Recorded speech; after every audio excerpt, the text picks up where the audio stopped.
Hola, ¿qué tal? Y nuevamente, analizando la economía y en especial un tema que, bueno, creo que fuerte controversia, pero no ha quedado del todo esclarecido, que tiene que ver con esta deuda tan pero tan importante que tiene el Banco Central, las llamadas letras de liquidez, que si bien son en pesos, son el equivalente más o menos a 27.000, 28.000 millones de dólares.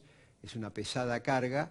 Y bueno, para entender los fenómenos siempre hay que recurrir a los que saben, a los especialistas, y por eso lo hemos convocado al licenciado Héctor Giuliano para que nos diga, ¿es una bomba de tiempo?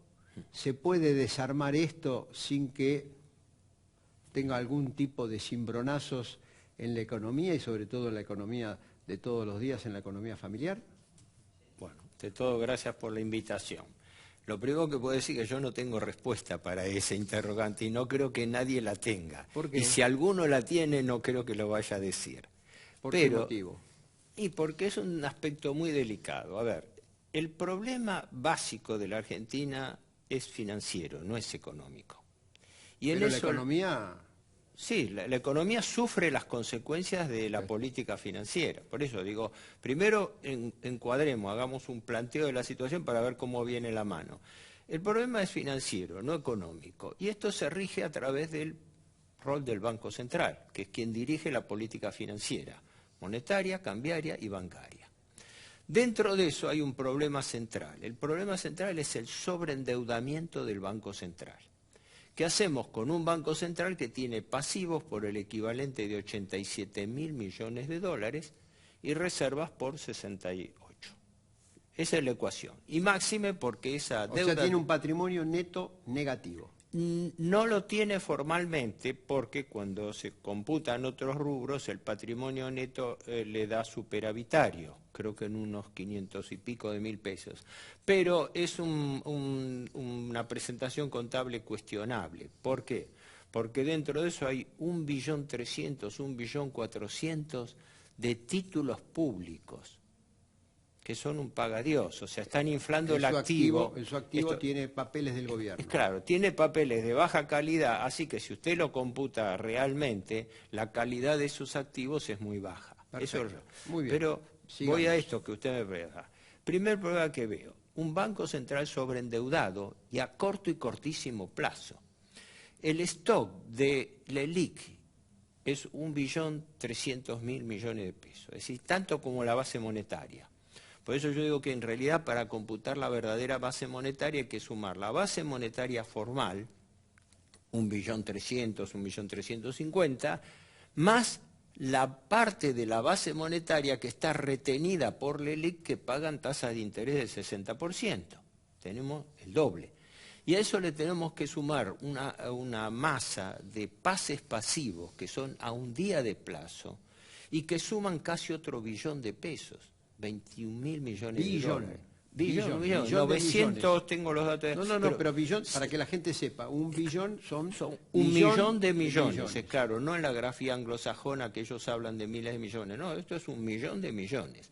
Quiere decir que entre ambos hay un endeudamiento de corto y cortísimo plazo, o sea, el Banco Central está teniendo vencimientos promedio de 250.000 millones de pesos por día, que renueva sistemáticamente. Porque no los puede levantar. No los puede levantar, pero con un agravante, que tampoco puede pagar los intereses de esas LELIQ, por lo cual los capitaliza por enatosismo. Entonces, la principal fuente de crecimiento de las LELIQ son la capitalización de los intereses de las LELIQ. Son los intereses que no paga y que se devengan y se van inflando el pasivo. Es el enatosismo, que es el interés compuesto, o sea, interés sobre interés. El interés devengado no pagado se suma al capital, devengan nuevos intereses, que, aclaro, conceptualmente es el sinónimo de la usura, porque si usted es un deudor que no puede amortizar capital principal y no puede pagar intereses y lo está refinanciando todo. Este es el grado de dramaticidad de la situación que yo veo. ¿Por qué? Porque el Banco Central... ahora viene la pregunta que todo el mundo se pregunta. ¿Y cómo salimos de eso? Porque, bueno, ¿sabe qué pasa? Mientras pasa, cada vez la bola va creciendo. Exacto. La sangría financiera que está teniendo el Banco Central, cuantificada, son 3.400 millones de pesos por día que paga solamente el Banco Central de intereses. O los paga o los capitaliza, pero que se le devengan. Ahora, como le decía antes, no es por escabullir la pregunta, una solución uno no la puede decir, ni mucho menos en un momento, pero... Pero Alberto Fernández vio que dijo, yo dejo de pagar los... No, sí, yo creo que igual fueron medio distorsionadas, pero la expresión de Alberto Fernández quedó, a mi juicio, a mitad de camino, porque lamentarse de la LELIQ lo sabemos todo. Además, él no dijo que no había que pagarla, dijo que había que bajar la tasa, no dijo cómo. Yo creo que hay un problema de fondo que es, el Banco Central está metido en una trampa de arbitraje entre tipo de cambio y tasa de interés. Con una deuda impagable y una sangría de intereses igualmente impagable por capitalización, los acreedores del Banco Central tienen las dos puntas de la guía. O me das más tasa o me voy al dólar. Voy al dólar, se descompensa todo el sistema financiero, aumenta la inflación, sube la tasa de interés, así que desde ese punto de vista está en una situación crítica. ¿Qué se puede hacer de hipótesis de esto? Cuando el rey está desnudo hay que decirlo. Y si el Banco Central está en cesación de pagos, hay que blanquearlo. Esto no significa un desconocimiento, un repudio a las deudas, significa una realidad. De alguna manera hay que reestructurar pasivos. Pero veo que algunos dicen, bueno, ¿por qué no metemos un bono claro, a los depositantes de tal manera de que postergo los vencimientos y entonces los bancos que tienen las LELIQ ya no tienen que devolver los depósitos de forma inmediata, se puede bajar la tasa de interés, más la devaluación del peso, licúo una cosa y licúo la otra. Está ahí, sí, eso es válido y hay una serie de compensaciones al respecto, pero ojo con este tema. Se ha tirado más de una vez la hipótesis de un nuevo plan Bonex, directo o indirectamente, es decir, convertir pasivos de cortísimo plazo del Banco Central en obligaciones del Tesoro, ¿no? Esta es. Ahora, ¿cómo? Tiene sus bemoles, porque algunos proponen tomar préstamo externo en dólares. ¿Para qué? Esto lo había mencionado originariamente Luis Caputo cuando estaba al frente del Ministerio de Finanzas. Pero tomar dólares el Banco Central.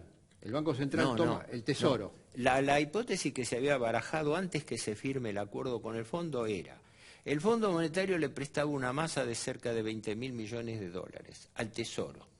Con esos dólares, el Tesoro cancelaba las letras intransferibles. Claro. Pero entonces, el Banco Central se quedaba y los cancelaba en pesos, o sea, convirtiéndolo. Con ese dinero, el Banco Central cancelaba las LELIQ. Entonces, era un traspaso indirecto de la deuda del Tesoro. Ojo que esto fue mencionado por Luis Caputo cuando estaba como ministro de Finanzas y después se licuó eso.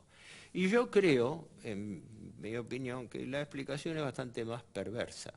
Es la entrada de los capitales financieros especulativos.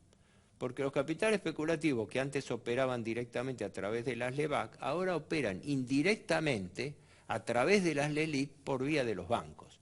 Por eso subieron las tasas de interés. Entonces, ¿qué ocurre? Ahí está la trampa en que yo veo el gobierno. ¿Cómo hace cuando la clave para sostener las reservas internacionales son endeudamiento del Banco Central? Porque el punto de fondo que yo veo, y no es nuevo, ya pasaba bajo el kirchnerismo, pero el macrismo la llevó al paroxismo, es la política de compra de reservas internacionales con deuda. Yo emito dinero, compro las divisas que vienen en su mayoría de la entrada de capitales, con ese dinero lo inyecto a la plaza, no lo puedo retener porque obligaría a una peligrosa expansión monetaria, entonces yo mismo lo rescato, y lo rescato pagando interés.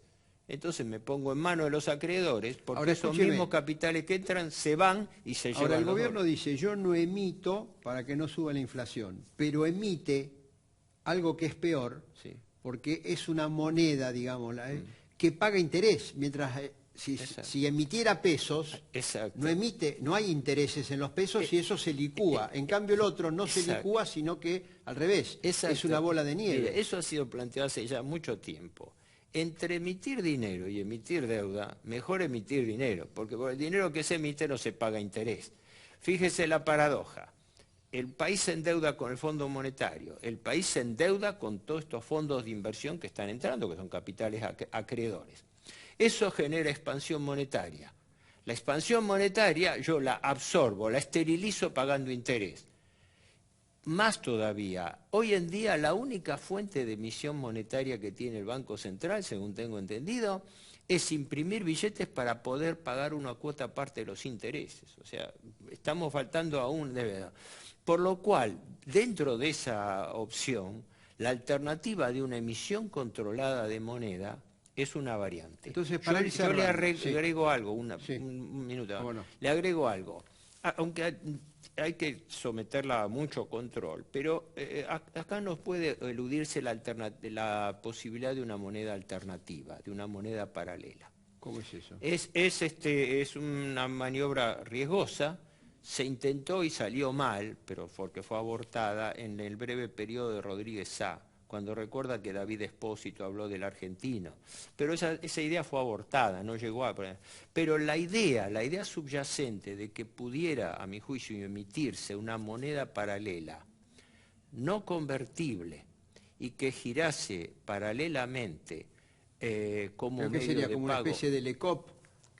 Porque si no tiene respaldo, sería una moneda que nace ya claro, una desvalorizada. moneda como medio de pago solamente. Solamente como medio de Sería, si quiere lo conversamos en otra oportunidad, sí. Es una hipótesis, pero lo único que digo es que dentro de la alternativa, emitir deuda, emitir moneda, es más barato emitir moneda. Juliano, estamos endeudándonos para emitir plata. Lo que creo que es claro para todos los que nos están viendo y escuchando es que esto es una bomba de tiempo. Sí.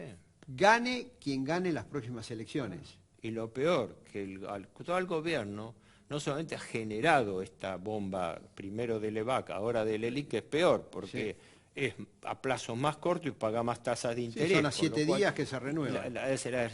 Esta bomba generada es un condicionante para la próxima administración, pero diferido deliberadamente por el gobierno, porque el gobierno entró en cesación de pago el año pasado y en lugar de encarar una reestructuración de deuda, le patea la responsabilidad de la administración siguiente. Entonces, le patea una situación de endeudamiento mayor que la que tuvo cuando entró en cesación de pagos en abril del año pasado. Juliano, muchas gracias. Lo voy a volver a invitar porque este tema, la bomba está ahí dando vuelta. Sí, y lamentablemente tenemos deuda del Tesoro Nacional y tenemos, por lo que explicó acá el licenciado Juliano, una fuerte deuda del Banco Central. Cuando consolidamos esto, tenemos una deuda que equivale a un poco más de un PBI e intereses de la deuda que generan un déficit fiscal que yo calculo debe andar en el orden de 7 y 8 puntos del PBI. Por lo tanto, cuando el gobierno dice hemos bajado el déficit fiscal, cuidado porque no está contabilizando los intereses del Banco Central. Nos reencontramos la próxima semana. Gracias.